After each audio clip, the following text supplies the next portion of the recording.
where we can move down, get in spots where we had players with clumps on our board that we valued. And that's what we did. We just kind of listened to different offers. We're on the phone nonstop, trying to move up, trying to move down, and just really big picture wise, trying to get in a position to get the players that we had conviction on. I'd say I want to make sure I say this for Scott. Like, I thought Scott was masterful today. Like, we came into today, day 2, thinking we were going to get 2 players. We came away with 3. The way personnel people look at it, a 3 this year equates to a 2 next year, and then we picked up a 4 next year. So basically, the Sam Darnold trade's paid off now, and so we got 3 players that we really like, but we've also paid off that trade, and so I think excellent. And the biggest thing to me is 3 guys instead of 2. That's what we wanted. Let's go to Josh Klein, followed by Elena Getzenberg. Hey, not to belabor the trading, but just the very first one, when you guys moved down 13 picks, that's a big move from 39 to 52. What was it about the board that made you feel comfortable with moving down that far? And then moving down again after that? Yeah, it just had to do with where our numbers were on the board and where we saw the value. And we can move back, was it 13 spots? But we still had a lot of players that our staff liked, that coach had conviction on, our scouts had conviction on. And we just put ourselves in a position to get certain players that we had targeted. And then is there a quality that all 3 of the guys that you drafted today share? All really solid people, great competitors, smart. They fit the brand that coach talks about. Those are the type of guys we want in this program. And that's what we did. I'd say they're also all elite athletes. I mean, Brady Christensen, 10-foot broad, 4.92 at 6'5", 302. I mean, he's just besides a really good player, really good person, an elite athlete. Tommy Tremble, elite athlete. Terrace Marshall, elite athlete. So, they have the physical abilities to continue to develop at this level. I was just curious.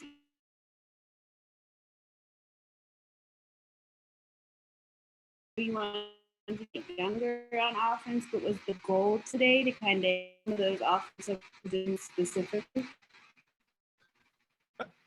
The goal is just to pick good football players. That's what we want, guys who could help our team. And if it went offense or defense, I think we went that way. Obviously, aware of that situation. I think coach has done an absolutely great job of identifying players at our needs and our value, and those are the guys we chose. And then I was curious more specifically, where do you view Brady Henderson? Obviously, is he a left tackle to you guys, or kind of how do you view him? I think he's a versatile player, a guy who can play outside and inside. So, we'll wait to see how he gets when he gets here. Where exactly he fits. But comes from that pro style offense at BYU. So he's done the things that we're asking guys to do. He's been doing it there. So he's a tackle candidate that can also go inside and play guard. Again, a great athlete, intelligence, the whole package. And then I was just curious, sorry to ask so many questions, but what was Joe's assessment of Marshall? What did he tell you guys when you were considering him? Joe wrote him up like everybody else. I mean, he's a player that Frizz Jackson, our receiver coach, Joe, they had ranked at the top of the board. I think he was the second receiver taken today. So, to me, he's a big outside guy, and I think the biggest thing Joe said, he could play outside and inside, which is really paramount in the things that we try to do. All right, we'll go Joe Person and Vincent Richard.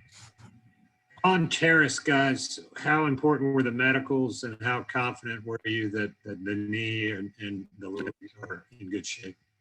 Yeah, that's where we rely on our medical staff. He went to the combine. We talked to people outside of our medical staff, and we felt confident with where he was at. And then Scott, in your years with Seattle, 2 things: have you ever had a night quite like tonight? And then have you ever drafted a guy who's about to turn 25 like? Well, it was a lot of trading tonight. And I got to say, coach was so cool during the whole process, just talking back and forth and talking about players. And that was great. Just as far as the trades and how they presented themselves, people were calling, we were communicating. And like I said earlier, we just want to get in a position where we could take guys. And as far as drafting someone that's 24, I don't recall. I'd have to think about it. But it's not about that. We just like the person. We like the athlete. I was at the BYU Pro Day, and he was really impressive in person. And then you hear about the character, the work ethic, the intelligence, the toughness. That's what really sold us on him. Matt, you've already mentioned the athletic measurables for all the guys you've drafted, and I think for all of them they've had sort of metric scores way off the charts. Like, how important is that for you in your evaluations, and how much priority do you take on guys who have that ability to continue to improve at the NFL level versus guys who are maybe getting more towards their ceiling already? I put a lot of stock into it. If you look at the great players on our team, they're all, there's certain positions where maybe not as much, but the great players on our team are all great athletes. Christian McCaffrey's a great athlete. DJ Moore's a great athlete. Robbie Anderson's a great athlete. Taylor Moton's a great athlete. Chin, Burns, Dante, Shaq. This is a game made up of elite athletes. So I think if you can find elite athletes with football instincts and also a love of the game and who treat people well, you have something special. So, again, the tape's the most important thing for us. But their metrics, they what you see on tape is real. Hey, fast people run fast. They're powerful. They jump high, and these guys do all those things. But these guys were taken off the tape. Guys, we got time for a couple more, so let's go get the last two hands that are raised and get David Newton and Jonathan Alexander.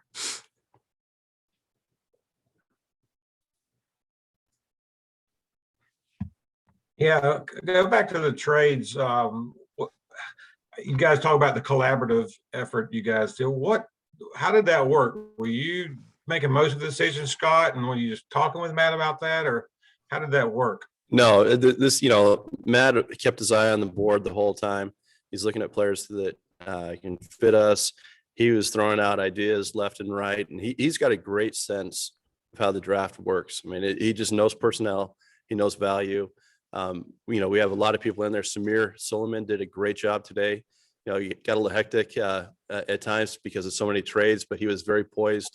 Pat Stewart and all of our guys that are in that room really helped out, and they really kept us on track and just always kind of thinking of different options. So it's a very collaborative effort. It was a great process. And what do you still feel like your needs are going into the last day? I mean, the great thing is we have 5 picks. So I don't even think we're going to look at it as much need based as just, again, getting the best guys on the board. I think we still have guys, that have, second and third round ranked grades for us on the board,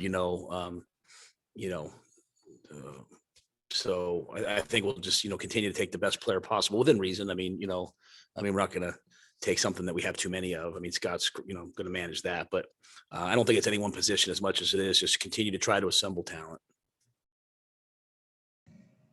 Hey, this question is for Matt. JC was able to come in today to the stadium. I'm just curious, do you recall the first time you came away impressed with JC, and what was it about him at that time that really impressed you?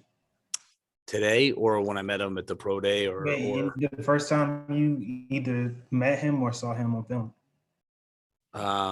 I don't remember the first time. I mean, I've watched him on tape. I met him when I was there. I was impressed with him at his pro day with, he was very competitive. He knew what the best vertical jump was for a corner, and he was trying to beat it. He knew what the best, 40-yard dash time was. He was trying to beat it. That competitiveness with yourself is something I think is really important. I think the great athletes, they aren't always just competing with, the guys across from them. They're competing against themselves, and they never want to come in second to themselves. And so I was impressed with him then. And then it was great to see him today, see his father today.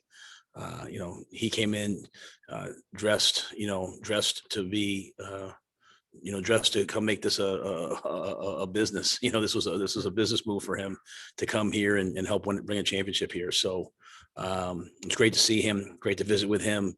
His intensity, you feel. So I felt it off the tape. I felt it when I met him, and then yet again and today I felt it. So I think it's very genuine. Thank you guys so much. Thanks.